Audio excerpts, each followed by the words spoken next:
പ്രണയിക്കുന്ന ആളുമായിട്ട് sexual relationship ഉണ്ടാകുന്നതിൽ തെറ്റുണ്ടോ? ഇത് നമ്മുടെ വാല്യൂസിനെയും belief സിസ്റ്റത്തിനെയും consider ചെയ്തുകൊണ്ട് നമ്മൾ എടുക്കേണ്ട ഒരു പേഴ്സണൽ ഡിസിഷനാണ്. ആക്ച്വലി പ്രീമാരിറ്റൽ സെക്സ് എന്നുള്ളത് നമ്മുടേത് ഉൾപ്പെടെയുള്ള സൊസൈറ്റിയിൽ ഒരു ടാബു ആണ്. അതായത് വിവാഹത്തിന് മുമ്പ് സെക്സിൽ ഏർപ്പെടുന്നത് ഒരു പാപമായിട്ടോ അല്ലെങ്കിൽ ഒരു തെറ്റായിട്ടോ ഒക്കെയാണ് പല സൊസൈറ്റീസിലും കാണുന്നത്. അപ്പോൾ നമ്മൾ ഈ സൊസൈറ്റിയിൽ ജീവിക്കുന്നത് കൊണ്ട് തന്നെ ഇവിടുത്തെ കൾച്ചറൽ, റിലീജിയസ് അതല്ലെങ്കിൽ സോഷ്യൽ വാല്യൂസ് ഇതെല്ലാം അനുസരിച്ച് തന്നെയുള്ളൊരു വാല്യൂ സിസ്റ്റം നമ്മൾ ഡെവലപ്പ് ചെയ്യാനാണ് സാധ്യത കൂടുതൽ. അപ്പോൾ ഈ ഒരു സോഷ്യൽ കണ്ടീഷനിങ്ങിൻ്റെ ഭാഗമായിട്ട് നമ്മളും ഇതൊരു തെറ്റാണെന്നോ അല്ലെങ്കിൽ സെക്ഷൽ റിലേഷൻഷിപ്പ് ഉണ്ടായാൽ പിന്നെ ആ വ്യക്തിയെ മാത്രം കല്യാണം കഴിക്കാൻ പാടുള്ളൂ എന്നോ, പിന്നീട് വേറൊരാളെ കല്യാണം കഴിക്കേണ്ടി വന്നാൽ അയാളെ നമ്മൾ ചീറ്റ് ചെയ്യുകയാണെന്നോ, അപ്പോൾ ഇത്തരത്തിലൊക്കെ ഉള്ളതാണ് നമ്മുടെ ബിലീഫ് സിസ്റ്റം എങ്കിൽ ഇങ്ങനൊരു റിലേഷൻഷിപ്പിലേക്ക് പോവാതിരിക്കുന്നതാണ് നല്ലത്.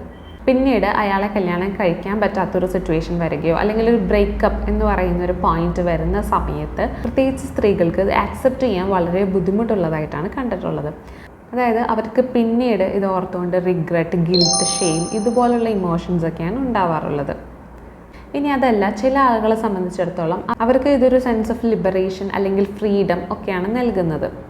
അതായത് സോഷ്യൽ കണ്ടീഷനിങ്ങിൻ്റെ ഭാഗമായിട്ട് തെറ്റ്, പാപം എന്നൊക്കെയുള്ള ഒരു ബിലീഫ് സിസ്റ്റത്തിന് നമുക്ക് മറികടക്കാൻ പറ്റിയിട്ടുണ്ട്.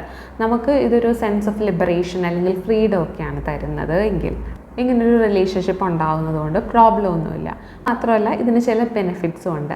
നിങ്ങൾ തമ്മിലുള്ള ഇൻറ്റിമസി ഇൻക്രീസ് ചെയ്യാനും അതുപോലെ സെക്ഷൽ കോമ്പാറ്റബിലിറ്റി ഉണ്ടോ എന്നുള്ളത് വിവാഹത്തിന് മുമ്പ് തന്നെ മനസ്സിലാക്കാനും, ഇനി നിങ്ങളുടെ സെക്ഷുവാലിറ്റി അല്ലെങ്കിൽ പ്രിഫറൻസസ് ഡിഫറെൻ്റ് ആണെങ്കിൽ അത് തിരിച്ചറിഞ്ഞിട്ട് ഡിസിഷൻ എടുക്കാനും ഒക്കെ ഇത് ഹെൽപ്പ് ചെയ്യും.